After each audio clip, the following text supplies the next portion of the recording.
All right, we're back, going live on Facebook. Shades of Green. This is our final segment. So if you have your questions, feel free to go ahead and type them in, and we'll address them this particular segment. We've got... And we're back with Shades of Green, with Nat Hodgson and Matt Walker from Southern Nevada Home Builders Association. I'm your host, Paul Ira. I want to remind everybody about Green Fest coming up April 22nd in downtown Summerlin. Bring your children, friends, family. It's a lot of fun. We have a lot of booths with food and a lot of great sustainable products. We've got live music. There's a big play area for the kids, and the kids have a great time there. So bring your family and join us for Green Fest on April 22nd in downtown Summerlin. Along with that, there's going to be a Green Awards at the Orleans. By the way, Green Fest is free, so no cost to get in there. Just come down and spend a few shekels with us. Green Awards on April 28th is at the Orleans. We're going to be giving out awards to some great folks who deserve recognition. That's April 28th, and it's $85 for members of Green Alliance. A little plug there for Green Alliance. You can become a member for free if you meet certain standards that are not that rigorous. Otherwise, there's a small fee. It's $100 for non-members, and it's a great time. It is a gala event. It's a lot of fun up there. We have beverages for adults and children and some good food.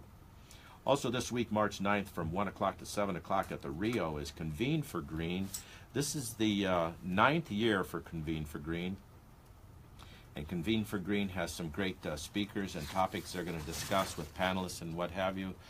Doug Geisner is Executive Director for Las Vegas Heals, is going to be running a panel with Dr. Barbara Atkinson, founding dean at UNLV School of Medicine, Dr. Ray Alden, Provost for Touro University, Dr. Mark Penn, founding dean, College of Medicine, Roseman University of Health and Science, and our own Mason Van Houweling, CEO of University Medical Center here in Las Vegas. As well as other topics. It's going to cover the future of green chips.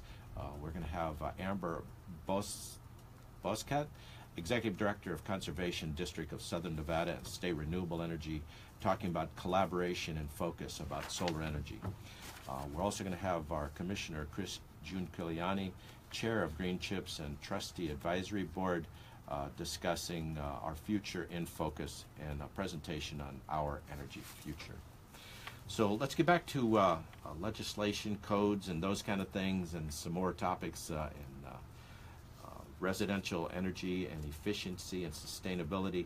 I want to help you, or have you help us tie together the energy capture, energy storage, and utilizing that in a high-tech home.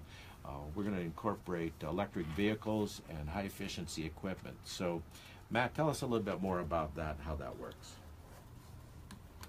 Well, I think it starts with your regulatory system. That and at the legislature right now, there's currently a measure that would require a certain amount of storage.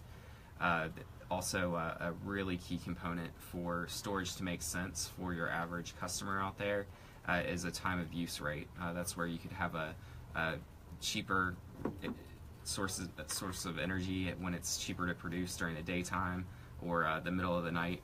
Helps the utilities smooth out their load requirements, but it also would incentivize you charging your car at a particular time when energy is being used less by other customers, and then maybe drawing back that energy. So absolutely, the car is going to be a part of that holistic system, and with that real-time feedback of what energy costs and what energy is being used, I think the car is going to be a big component of energy infrastructure for folks moving forward. That's tremendous. Yeah, as you know, living here in Southern Nevada, we have sunshine 300 days a year. So being able to use that sun, harness that sun, every week we talk a little bit more about that.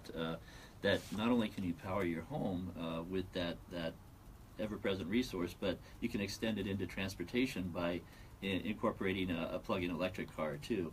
And it's really a holistic view of your lifestyle in a way, and I think that's really neat.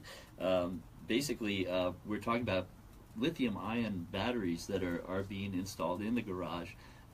They supplement or they capture any excess solar that you're producing, and then that stays. That's yours to keep and use either in the home or to charge your electric car at night.